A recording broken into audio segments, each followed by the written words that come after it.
Welcome to Texas coders. ఈరోజు మనం ఈ వీడియోలో డిక్షనరీ గురించి నేర్చుకుందాం. ఓకేనా?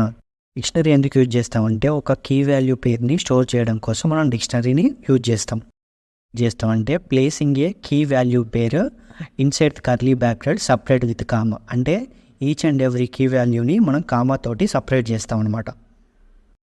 ఇక్కడ మనం ఈ ఎగ్జాంపుల్ని అబ్జర్వ్ చేసుకున్నట్లయితే నేనేం చేసిన, నేమ్ అనే కీకి ప్రణీత్ అనే ఒక వాల్యూ పాస్ చేసిన, అలాగే ఏజ్ అనే కీకి నెంబర్ 26 అనేది పాస్ చేసిన. సో వీటన్నిటిని ఒక పర్సన్ అనే వేరియబుల్లో స్టోర్ చేసుకున్నాం. సో మనం పైథాన్ డిక్షనరీలో కీస్ని డిఫైన్ చేయాలంటే కొన్ని రూల్స్ పాటించాలి. అదేంటంటే కీస్ అనేది డిక్షనరీలో యూనిక్ అనమాట. సో యూనిక్ అంటే ఇమ్యూటబుల్. సో ఇమ్యూటబుల్ డేటా టైప్స్ని మనం కీగా డిఫైన్ చేసుకోవచ్చు. ఇక్కడ వ్యాలిడ్ కీస్ని అబ్జర్వ్ చేసుకున్నా అంటే నేమ్ అనే ఒక స్ట్రింగ్, 7 అనే ఒక ఇంటీజర్, నేమ్ అండ్ ఏజ్ అనే ఒక టపుల్ ఉంది. సో ఈ మూడు డేటా టైప్స్ అనేది ఇమ్యూటబుల్, అంటే ఒకసారి మనం డిఫైన్ చేస్తే వాటిని చేంజ్ చేయడం కూర్చోవచ్చు. ఇన్వాల్వ్ డేటా టైప్స్ అంటే లీస్ట్ ఉంది.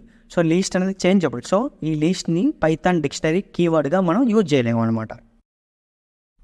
సో ఇప్పుడు మనం డిక్షనరీ ఎలా క్రియేట్ చేస్తామో చూసుకుందాం. సో నేను ఇప్పుడు ఒక డిక్షనరీ పాస్ చేస్తాను. ఇక్కడ ఏంది, నేమ్ అనే కీకి వాల్యూ ఇచ్చిన అండ్ ఏజ్కి ఒక వాల్యూ ఇచ్చిన. ఓకేనా? సో ఇప్పుడు ఏం చేస్తా అంటే నేను నా డిక్షనరీ my_డిక్షనరీ దీన్ని ప్రింట్ చేస్తే చూడండి మనకి ఏమొస్తుంది. సో ఇలా ప్రింట్ చేస్తే ఏమొస్తుంది, డిక్షనరీ అనేది మనకి ప్రింట్ అవుతుంది. సో ఈ విధంగా మనం డిక్షనరీ క్రియేట్ చేస్తాం అనమాట. ఏంటంటే డిక్ట్ కన్స్ట్రక్టర్ యూజ్ చేసి కూడా మనం పైథాన్ డిక్షనరీ డిఫైన్ చేయొచ్చు. ఎలాగంటే చూడండి, ఇక్కడ నేను ఒక పేరు తీసుకున్నా. ఈ పేరుని ఏం చేసిన అంటే లీస్ట్లో డిఫైన్ చేసుకున్నా. సో ఈ లీస్ట్లో డిఫైన్ చేసుకున్న లీస్ట్ని మనం డిక్ట్ అనే కన్స్ట్రక్టర్ యూజ్ చేసి డిక్షనరీగా కన్వర్ట్ చేసుకోవచ్చు. ఇప్పుడు అది ఎలా చేద్దాం అనేది చూద్దాం. ఓకే, ఇప్పుడు మనం డూప్లికేట్ కీస్ ఇస్తే మనకి డిక్షనరీ ఏం అవుట్పుట్ ఇస్తుందో చూద్దాం. సో ఇక్కడ ఏం చేసిన, ఏజ్ అనేది 27 ఇచ్చిన, సేమ్ అనే కీ తోటి ఏజ్ అనేది 25 ఇచ్చిన. సో ఇప్పుడు నేను ఏం చేస్తున్నా అంటే నా డిక్షనరీ వేరియబుల్ని ప్రింట్ చేస్తే చూడండి ఏమొస్తుంది అంటే మనకి ఏజ్ అనేది 25 వస్తుంది. ఎందుకంటే ఓవర్ రైడ్. ఇప్పుడు ఎప్పుడైతే మనం డూప్లికేట్ కీస్ వాడతామో లేటెస్ట్గా ఏది ఉందో డిక్షనరీలో అది మాత్రమే ప్రింట్ అవుతుంది. So this is about dictionary. ఓకేనా? డిక్షనరీ ఫ్యూచర్స్ గురించి తెలుసుకుందాం. ఫస్ట్ ఫ్యూచర్ వచ్చేసి మ్యూటబుల్, అంటే మనం ఒకసారి డిక్షనరీ క్రియేట్ చేసిన తర్వాత దాన్ని మాడిఫై చేసుకోవచ్చు, యాడ్ చేయొచ్చు, రిమూవ్ చేసుకోవచ్చు. సో అందుకే ఇది మ్యూటబుల్ అనమాట. ఇప్పుడు మనం సెకండ్ ఫ్యూచర్ ఆర్డర్ గురించి తెలుసుకుందాం. ఎప్పుడైతే పైథాన్ 3.6 వర్షన్ ముందటి కన్నా పైథాన్ డిక్షనరీ అనేది అన్ఆర్డర్డ్ డేటా టైప్ అనమాట. ఎప్పుడైతే మనకి పైథాన్ 3.7 వర్షన్ అంటే అబోవ్ వర్షన్ 3.7, 3.8, 3.9 ఇలా వర్షన్స్ ఏవైతే న్యూగా వచ్చాయో ఇంట్రడ్యూస్ చేసినారో అప్పటి నుంచి పైథాన్ డిక్షనరీ అనేది ఆర్డర్ డేటా టైప్ అనేదిగా కన్వర్ట్ అయింది. డిక్షనరీ అనేది కీస్ని మాత్రం డూప్లికేట్ అలౌ చేయదు, ఎందుకంటే డిక్షనరీ కీవర్డ్ అనేది యూనిక్ అనమాట. సో ఇన్ కేస్ మనం డూప్లికేట్ కీస్ని డిఫైన్ చేసినాం అనుకో, డిక్షనరీ ఏం చేస్తుంది అంటే దాన్ని ఓవర్ రైడ్ చేస్తుంది అనమాట.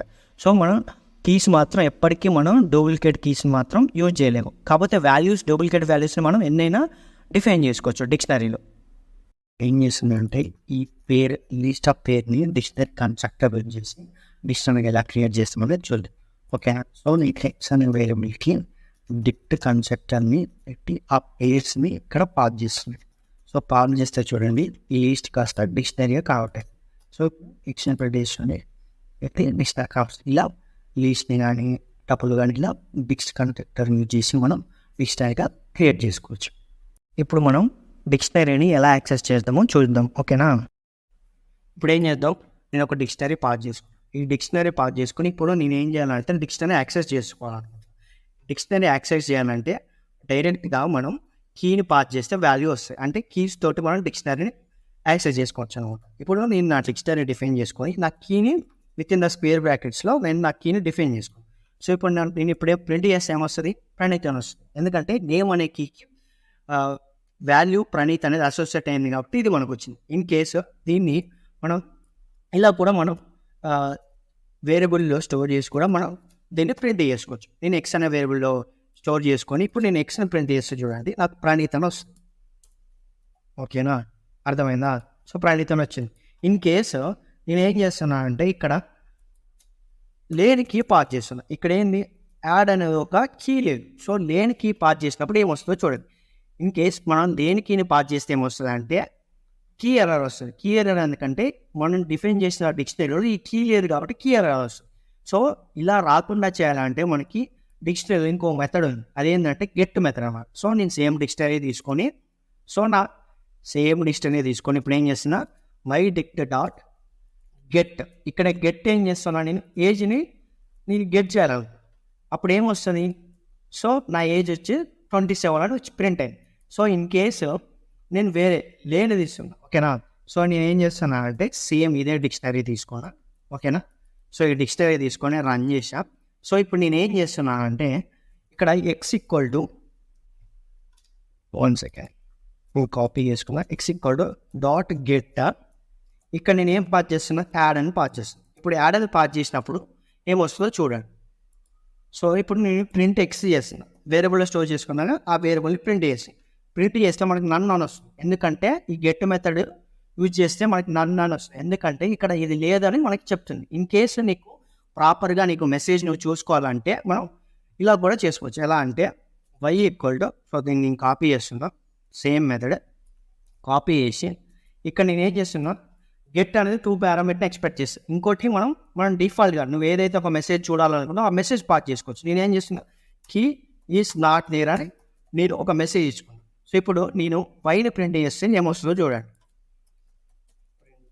వై, ఇప్పుడు వైని ప్రింట్ చేస్తే ఏమొచ్చింది, కీ ఈజ్ నాట్ దేర్ అని వచ్చింది. ఎందుకంటే ఈ యాడ్ అనే కీలో లేదు కాబట్టి మనకి కీ ఈజ్ నాట్ దేర్ అని వచ్చింది. So this is all about accessing the dictionary, ఓకేనా. సో ఇప్పటిదాకా మనం ఏం చేసినాం, కీని యాక్సెస్ చేసినాం, అలాగే గెట్ మెథడ్ తోటి కూడా కీని యాక్సెస్ చేసుకున్నాం. సో ఇప్పుడు ఏంటంటే నాకు కీస్ని వాల్యూస్ని యాక్సెస్ చేయాలి. అలా అంటే మనకి ఎలా అంటే పైథాన్ డిక్షనరీలో కీస్ పాస్ చేస్తే డైరెక్ట్గా మనకి కీస్ అనేది ప్రింట్ అవుతుంది. ఎలా అంటే మై డిక్ట్ డాట్ కీస్ అనే ఒక మెథడ్ ఉంటుంది. సో ఇలా చేస్తే మనకి ఏమొస్తుంది, డైరెక్ట్గా కీస్ అనేది ప్రింట్ అవుతుంది. సో కీ అని నేమ్ ఏజ్ అనేది నా key. So in case value కావాలంటే సేమ్ది ఇక్కడ ఇన్సైడ్ కీస్లో మనం ఏం చేయాలి, వాల్యూస్ అనే మెథడ్ పాస్ చేస్తే డైరెక్ట్గా మనకి వాల్యూస్ ప్రింట్ అవుతాయి. ప్రణీత్ 27 అనేది వాల్యూ కాబట్టి వాల్యూ ప్రింట్ అవుతుంది. సో ఇన్ ఆపరేటివ్ యూజ్ చేసి కూడా మనం వీటిని చెక్ చేయొచ్చు. ఎలా అంటే ఇప్పుడు నేను ఏం చేస్తున్నా, నేమ్ అనే ఒక కీని నా డిక్షనరీ ఉందో లేదో చెక్ చేస్తాను ఇన్ మై డిక్ట్, ఓకేనా. సో ఇప్పుడు ఏం చేస్తుంది, మనకి అవుట్పుట్ చూడండి ట్రూ అని వచ్చింది. ఎందుకంటే నేమ్ అనే కీ ఇందులో ఉంది కాబట్టి ట్రూ అని వచ్చింది. సో ఇన్ కేస్ నేమ్ ప్లేస్లో నేను వాల్యూ పాస్ చేస్తాను, okay I'm taking this one.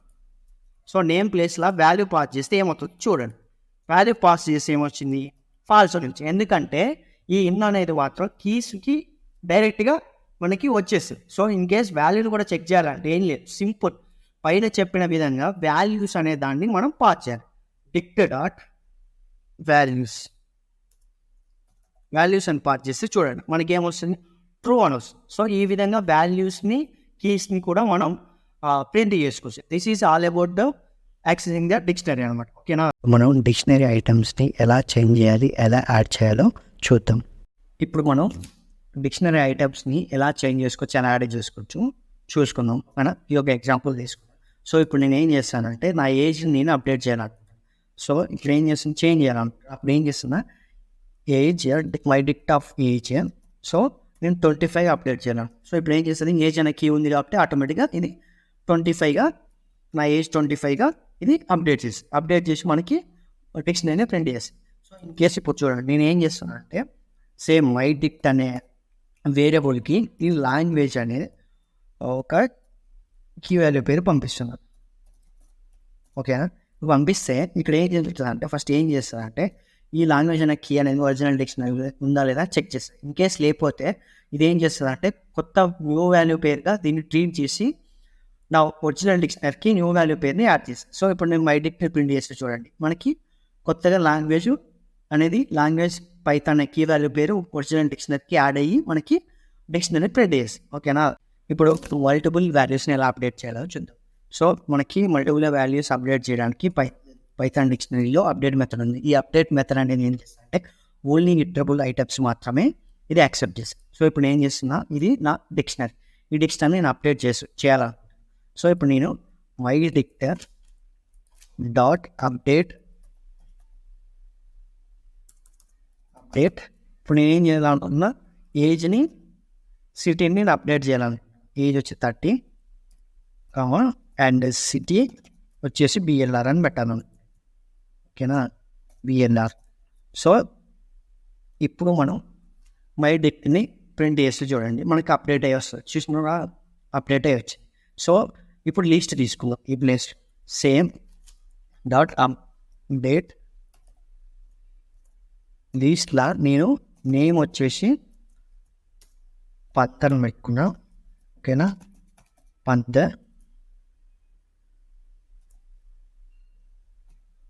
ఓకేనా, పంత.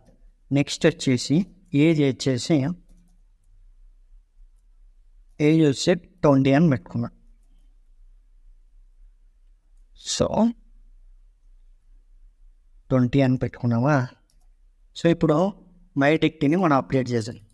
సో ఇప్పుడు దీన్ని ప్రింట్ చేస్తే చూడండి ఏమొచ్చింది, నేమ్ అనేది ఏజ్ అనే కీ వాల్యూ నా డిక్షనరీలో ఉంది కాబట్టి ఇది అప్డేట్ అయింది. సో ఈ విధంగా మనం చేంజ్ చేసి యాడ్ అనేది మనం చేసుకుంటాం. మనం డిక్షనరీ ఐటమ్స్ని ఎలా రిమూవ్ చేయాలో చూద్దాం. ఏం చేద్దామంటే డిక్షనరీ ఐటమ్స్ ఉంటాయి కదా, వాటిని ఎలా రిమూవ్ చేయాలో చూద్దాం. So pop and pop item use చేసి మనం రిమూవ్ చేసుకోవచ్చు. ఓకేనా. సో ఇప్పుడు నేను ఏం చేస్తున్నానంటే ఇప్పుడు ఒక డిక్షనరీ క్రియేట్ చేసి, ఇది నా ఎగ్జాంపుల్ డిక్షనరీ. సో ఇప్పుడు నేను ఏం చేస్తున్నా, పాప్ యూజ్ చేసి నా డిక్షనరీని డిలీట్ చేయాలనుకుంటున్నాను. So my డిక్ట్ dot pop. So ఎప్పుడైతే పాప్ యూజ్ చేస్తామో ఇది ఏం చేస్తుందంటే ఒక కీని ఎక్స్పెక్ట్ చేస్తుంది. సో నేను నేమ్ అనే ఒక కీని. సో ఇప్పుడు ఏమవుతుంది, సో ఆ నేమ్ డిలీట్ అవుతుంది. సో ఇప్పుడు మళ్ళీ నా డిక్షనరీ ప్రింట్ చేస్తే ఆ కీ వాల్యూ పేరు నేమ్ అండ్ కనెక్ట్, ఆ కీ వాల్యూ పేరు రిమూవ్ అయ్యి మనకి వస్తుంది. సో ఇప్పుడు అదే డిక్ట్ డాట్ పాప్ యూజ్ చేస్తే, పాప్ ఐటమ్స్ యూజ్ చేస్తే, pop item డిక్ట్ dot pop item use చేస్తే ఏమవుతుందంటే లాస్ట్లో ఏదైతే ఉందో ఆ కీ వాల్యూ పేరుని రిమూవ్ చేస్తుంది. లాస్ట్లో ఉన్న కీ వాల్యూ పేరుని అనేది పాప్ ఐటమ్ రిమూవ్ చేస్తుంది. సో ఓకేనా. ఇప్పుడు డిలీట్ అండ్ క్లియర్ మెథడ్ గురించి చేసుకుందాం. సో అందరికీ తెలుసు క్లియర్ మెథడ్ అంటే కంప్లీట్గా క్లియర్ అయిపోయింది. సో నేను నా డిక్షనరీ పాస్ చేసుకున్నాను. సో నేను నా డిక్షనరీ వేరియబుల్ డాట్ క్లియర్ అని చేస్తే చూడండి ఇప్పుడు నా వేరియబుల్ డిక్ట్ వేరియబుల్ ప్రింట్ చేసిన వస్తుంది, ఎంటీ వస్తుంది, క్లియర్ అయిపోతుంది డేట్. సో మనం డిలీట్ యూజ్ చేసుకొని సింగిల్ కీ వాల్యూ పేరు కూడా మనం డిలీట్ చేయొచ్చు. అది ఎలా చూద్దాం. సో డిలీట్ కామా ఇక్కడ నేను నా నేమ్ అనే కీని పాస్ చేసే చూడొచ్చి మనకి వస్తుంది. సో నేమ్కి అసోసియేట్ అయిన వాల్యూ కూడా డిలీట్ అయిపోతుంది. సో నెక్స్ట్ అలాగే కంప్లీట్గా డిలీట్ చేయాలి printing of my date. So ఇప్పుడు చేస్తే ఏమవుతుంది, కంప్లీట్గా డిక్షనరీ డిలీట్ అయిపోతుంది. సో ఈ విధంగా మనం డిలీట్ అండ్ క్లియర్ అనేది చేస్తాం. డిక్షనరీ ఎలా కాపీ చేయాలో చూద్దాం. ఓకేనా, డిక్షనరీలో కాపీ మెథడ్ ఎలా చేయాలో చూద్దాం. ఓకేనా, అంటే డిక్షనరీని ఎలా కాపీ చేయాలో చూసుకుందాం. సో ఇది నా ఓల్డ్ డిక్షనరీ అనమాట. సో డైరెక్ట్గా మనం ఈక్వల్ టు చేసి కూడా కాపీ చేయొచ్చు. ఇప్పుడు నేను ఏం చేస్తున్నా అంటే ఒక న్యూ డిక్ట్ అనే ఒక వేరియబుల్కి ఈక్వల్ టు ఓల్డ్ డిక్ట్ అని చేస్తాను. సో ఏం చేస్తే ఇప్పుడు ఇలా చేస్తే ఏమవుతుందంటే న్యూ డిక్షనరీ అనేది యాడ్ అవుతుంది. చూడండి ఇప్పుడు న్యూ డిక్షనరీని ప్రింట్ చేస్తే చూడండి. సో సేమ్ ఉందా old dictionary new dictionary. So ఇక్కడ ఒక ప్రాబ్లం ఉంది. ఎట్లా అంటే మనం న్యూ డిక్షనరీలో ఏదైనా ఒక వాల్యూని, ఏదైనా ఒక కీని మనం చేంజ్ చేస్తే ఇది ఎఫెక్ట్ అవుతుంది ఓల్డ్ డిక్షనరీకి కూడా. సో ఇప్పుడు నేను ఏం చేస్తున్నా, ఏజ్ ఈక్వల్ టు 30 అని పట్టు. ఇప్పుడు నేను న్యూ డిక్షనరీ ప్రింట్ చేస్తే చూడు ఏమవుతుంది. సో ఏమైంది, 30 అప్డేట్. సో ఇన్ కేస్ ఇప్పుడు ఓల్డ్ డిక్షనరీ కూడా ప్రింట్ చేస్తాం, అంటే మనం ఎక్కడి నుంచి కాపీ చేసుకున్నాం ఆ డిక్షనరీ కూడా ప్రింట్ చేస్తాం. అక్కడ కూడా ఏమైంది, సేమ్ ప్రింట్ అయింది, న్యూకి ఓల్డ్. సో ఇలాంటి ప్రాబ్లమ్స్ని ఓవర్కమ్ చేయాలంటే మనకి పైథాన్లో ఏముందంటే కాపీ మెథడ్ ఉంది డిక్షనరీ. ఓకేనా, పైథాన్ డిక్షనరీ. సో నేను డిక్షనరీ తీసుకున్నా ఓల్డ్ డిక్షనరీ. సో ఇక్కడ ఏం చేస్తున్నా అంటే న్యూ అనే ఒక డిక్ట్ వేరియబుల్కి నేను ఏం చేస్తున్నా అంటే my old డిక్ట్ dot copy. So copy ఏం చేస్తాను, ఇప్పుడు ప్రింట్ చేస్తే ఇప్పుడు నేను న్యూ డిక్ట్ ప్రింట్ చేస్తే ఏమొచ్చింది నాకు వాల్యూ వచ్చింది. సో ఇప్పుడు నేను ఏం చేస్తున్నాను, న్యూ డిక్ట్లో నేను ఏం చేస్తున్నా ఏజ్ని 90గా అప్డేట్ చేస్తున్నాను. ఓకేనా, ఏజ్ 90గా అప్డేట్ చేసి న్యూ డిక్షనరీని నేను ప్రింట్ చేస్తే ఏమొచ్చింది, ఏజ్ అనేది 90గా అప్డేట్ అయ్యింది. సో ఇప్పుడు ఓల్డ్ డిక్షనరీ ఎక్కడి నుంచి అయితే కాపీ చేసుకున్నామో ఆ డిక్షనరీ కూడా మనం ప్రింట్ చేయాలి. సో ప్రింట్ చేస్తే ఏమొచ్చింది 27. సో ఇక్కడ న్యూ డిక్షనరీలో ఏదైతే మనం కాపీ చేసిన తర్వాత న్యూ డిక్షనరీలో ఏదైనా కీ వాల్యూని అప్డేట్ చేస్తే ఓల్డ్ డిక్షనరీ అనేది ఎఫెక్ట్ జరగదు. సో ఈ విధంగా మనం డిక్షనరీ కాపీ చేస్తాం. ఇలా ఫామ్ కీస్ ఎలా యూజ్ అవుతాయో చూద్దాం. సో ఇప్పుడు మనం డిక్షనరీలో ఫామ్ కీస్ తోటి డిక్షనరీ ఎలా క్రియేట్ చేస్తామో చూసుకుందాం. సో నేను ఒక కీ అనే లిస్ట్ తీసుకున్నాను. సో ఈ లిస్ట్ నేమ్ ఏజ్ ఇచ్చుకున్నాను. సో దీన్ని ఎలా క్రియేట్ చేస్తామో చూడండి. సో ఇక్కడ ఏం చేయాలంటే ఒక న్యూ లిస్ట్ అని ఒక వేరియబుల్ తీసుకొని, so variable equal to dict dot from keys